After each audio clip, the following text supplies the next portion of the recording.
Salut les amis, c'est bienvenue sur ma chaîne pour une nouvelle vidéo. Aujourd'hui nous allons parler d'un petit quad qui est dans mes mains, le Tairo 89, qui est le petit frère du Tairo 69.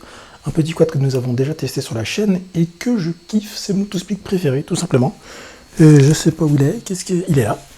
Voilà, je l'ai équipé d'une petite Turtle V2. Là en ce moment je suis en train de tester le R9M Lite Pro. Là j'ai quelques petits soucis pour le binder, donc je suis en plein test. Mais en tous les cas, sans ce petit R9M qui me pose quelques soucis, c'est vraiment un petit quad que j'adore. J'ai mis un petit VTX 400 mAh. Mais n'importe quoi 400 mW qui est là, qui me donne une portée assez conséquente. Je vous rappelle quand même que nous sommes en France et la loi nous impose de voler à 25 mW. Donc voilà, ce petit VTX fait 25 mW. On va le tester très bientôt, d'ailleurs on va faire une petite review de ça sur la chaîne. Il est vraiment sympa. Et franchement, avec une Turtle 2, ça fait un petit to-speak pour le freestyle qui permet de ramener des images HD. Je le kiffe, c'est vraiment mon quad, mon to-speak préféré. Et voilà, donc aujourd'hui, on va tester le petit frère qui est ici, le Tairo 89, donc qui est un peu plus cher, qui est construit différemment, qui a une frame beaucoup plus épaisse, donc beaucoup plus rigide, et ça c'est intéressant. Voilà, on est sur des moteurs en 1204 6000 kV au lieu des 1104 8600 qui sont sur le Tairo 69. Et il est plutôt bien construit, il est vraiment sympa. Je vais pas trop spoiler mon avis dessus. On va aller à l'atelier, on va démonter n'importe quoi, on va ouvrir le paquet, voir ce qu'il y a dedans, et puis on va le monter, et ensuite le tester sur le terrain. Voilà. C'est parti. Voyons ce qu'il y a dans sa boîte.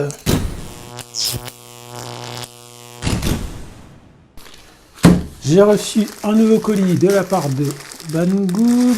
On va l'ouvrir, découvrir ensemble ce que c'est. C'est de nouveau un Tairo. Cette fois-ci, c'est le Tairo 89. Voilà, donc c'est une version. Une nouvelle version de la série des Tairo, hein, qu'on connaît bien, parce qu'on en a eu quand même pas mal. Et là, ils ont fait tous les chiffres. Là, je ne sais pas comment ils vont faire pour les suivants, parce que là, ils ont tout fait. Alors oui, j'ouvre le Tairo avec le cache-pile de ma Magic Mouse de mon Mac. Oui, je suis comme ça. Écoutez, j'ai rien d'autre à portée de main. Donc je fais avec ce que j'ai. Voilà, voilà, j'ai ouvert toutes ces barrées. Donc, qu'est-ce qu'on a à l'intérieur? On a la frame, c'est du unibody. C'est du 3 mm, hein. C'est rigide, c'est cool. On a les petits accessoires, là, voilà, XT60, XT30, pardon, la câblerie, le câble pour le récepteur. On a la petite FC qui est là en 20 par 20. De la visserie. C'est quoi ça? Ah, c'est une espèce de... c'est un coude à 90 degrés pour le micro USB, c'est marrant. Voilà, les vis qui restent là, c'est les vis du Tairo 119. On a des riselants. On a une caméra, tiens. Qu'est-ce que c'est comme caméra? Parce que sur le Tairo 69... 69, là c'est 89, sur le Tairo 69, la caméra était toute pourrie, et je crois qu'on a la même, Turbo EOS V2, hein, bon, c'est pas une dinguerie, mais voilà. On a encore de la visserie avec des entretoises nylon, etc. On a un petit VTX, 200 mW j'imagine. Voilà. On a une canopie moulée qui est pas dégueu du tout. Voilà. On a encore leur vieux strap tout pourri. Voilà. Je vais mettre un vrai strap. Bon. On a deux moteurs ici, deux moteurs là. On a manifestement deux sets d'hélices. C'est quoi comme hélice? On dirait de la Gemfan.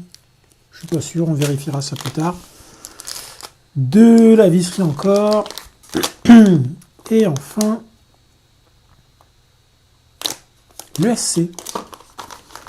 marrant ça, il a une tête atypique. Ah oui, c'est pour leur histoire de branchement.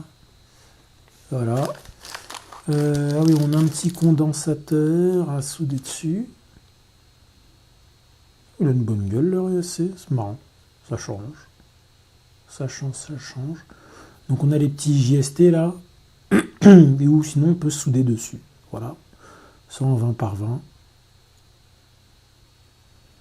Et c'est du BLLI S. Pas du BLLI 32. Écoutez, on va monter tout ça et puis ensuite on ira tester ça sur le terrain. Allez, c'est parti. Hop, j'ai fini de le monter. Voilà, c'est terminé. Bon, bah, ça se monte assez facilement. Dans le sens où il n'y a pas de soudure à faire à part la XT30, la prise XT30 et le condensateur. Sinon, tout est à base de JST, donc ça c'est vraiment cool. Il n'y a pas de notice. Alors pour ceux qui ont l'habitude de monter des machines, il n'y aura pas de souci. Par contre, pour un débutant qui n'a jamais monté de quad, ça peut être un peu compliqué parce que ça se monte pas comme un quad conventionnel. Il y a des petits trucs, là, genre les petites entretoises et tout, en caoutchouc, enfin en silicone. Bref, pour un premier montage, ça peut être un peu déroutant, mais bon, avec un peu de bon sens, on y arrive. Bon, moi, je trouve qu'il a plutôt une bonne gueule. Alors, je croyais que c'était des Gemfan les hélices, mais en fait non, c'est des Racer Star.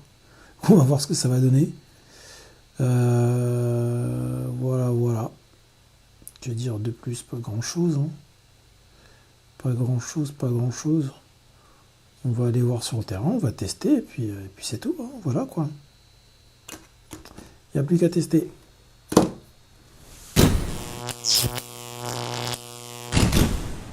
Donc aujourd'hui, nous allons tester le Tairo 89. Voilà, c'est toujours du 2,5 pouces comme le Tairo 69. Sauf qu'ils ont fait un truc un peu plus balèze. Là, on est sur des 12,04 6000 kV, si je dis pas de bêtises. Voilà. Sur le Tairo, je crois que c'était des 11. Oh, je sais plus, tu vois, 11,06. Oh, je sais plus, bref. Donc ça change un peu, mais je pense que ça va être intéressant. On va tester ça. Ah ouais, il faut peut-être que je mette le RX déjà. Bon, le RX, on l'a mis sur le Tairo. 119 qui est là. Hop. J'ai viré le RX. Bon, au final, j'ai gardé la petite prise là de cerveau et puis je change juste mes XM+, que je passe de l'un à l'autre. Voilà. Ça évite d'avoir 15 000 RX. Au moins, pour les tests, ce sera plus simple. Je pense que je vais faire ça maintenant. Tout tourne. Allez, c'est parti, Tairo 89. Alors déjà, j'aime bien la caméra. Je sais plus ce que c'est, mais c'est pas dégueu.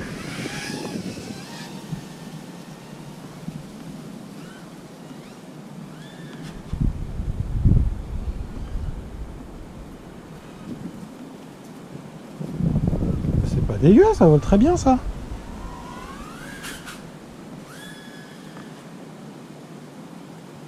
J'ai une espèce de latence. J'ai failli désarmer, mais ça va. C'est reparti. J'ai une espèce de latence, je sais pas d'où elle vient.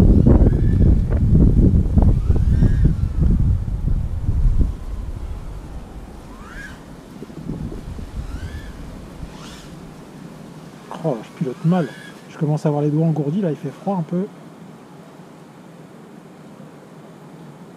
Il y a beaucoup de vent aujourd'hui. Hein. Ça n'aide pas.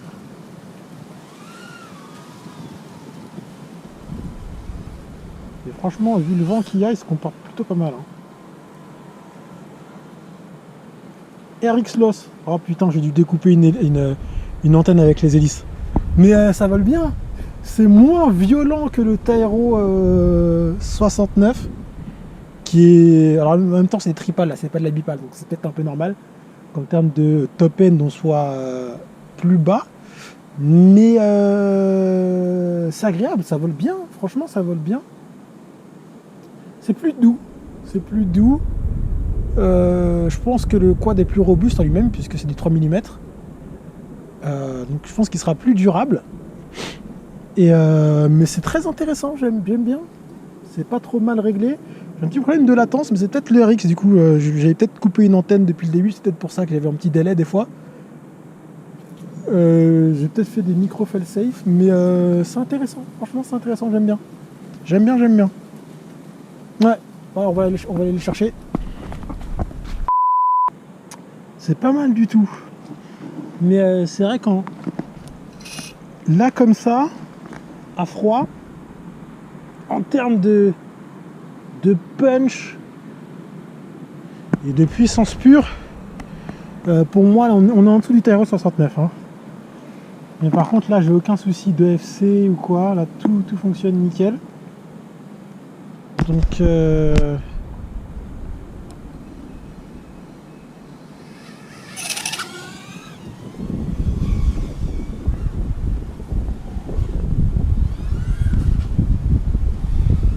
peu de propre wash là.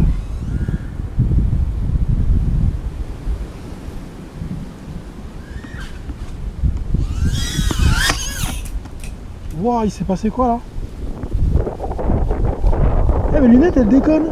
Ah, j'avais perdu le lock sur le Rapid Fire. Du coup j'avais une image dégueulasse. Je voyais plus rien. Oh putain. Ah bah, du coup j'ai perdu une antenne sur le XM+. Je vais peut-être pas pouvoir aller aussi loin. Faut que je fasse gaffe. Mais ah ouais, ça m'était jamais arrivé ça. En plein vol de perdre le lock du VRX. Putain. Ah, je suis choqué.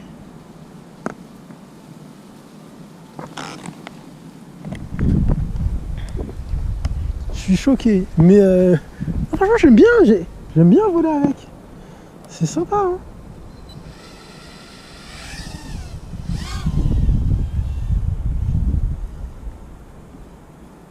J'aime vraiment bien. Putain, j'ai encore perdu le lock là. Tu fais quoi le... Eh, mon Rapid Fire il fait de la merde.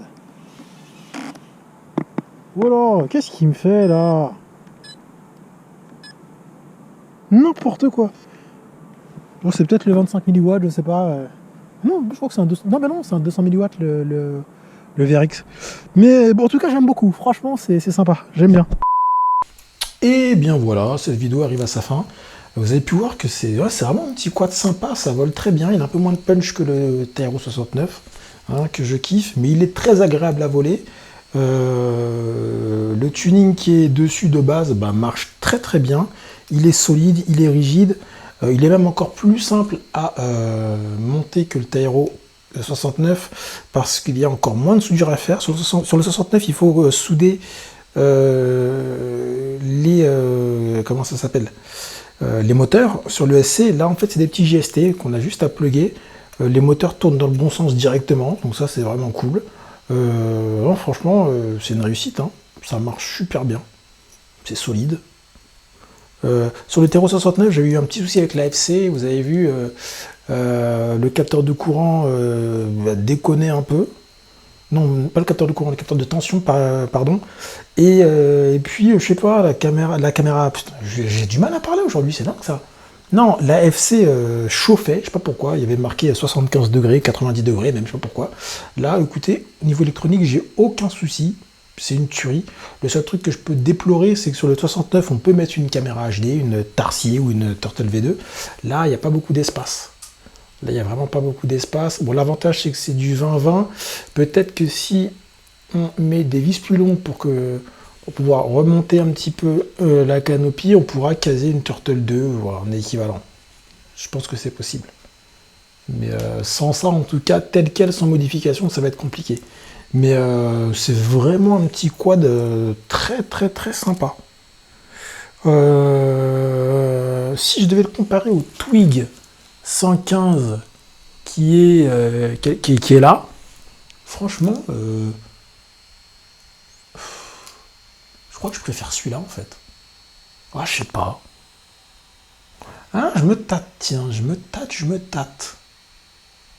Ah, mon cœur balance entre les deux. C'est vrai que j'aime beaucoup le Twig 115. Ah, entre les deux, bah, celui-là est moins cher, hein, donc on va dire que celui-là. Voilà. Sauf que le Twix 115, il existe en HD, il est déjà monté, il n'y a pas à le monter. C'est l'avantage, quoi, mais il est un peu plus cher. Bref, c'est une bonne petite machine, franchement, je la conseille. Je m'éclate avec, c'est vraiment top. Écoutez, si vous avez aimé cette vidéo qui touche à sa fin, n'hésitez pas à mettre un petit pouce bleu, à vous abonner si ce n'est pas encore le cas, laisser un petit commentaire pour que nous puissions partager tous ensemble, interagir entre nous. Et puis, tout simplement, c'est tout en fait. Il n'y a rien à rajouter. Portez-vous bien, kiffez la vie, et à toutes.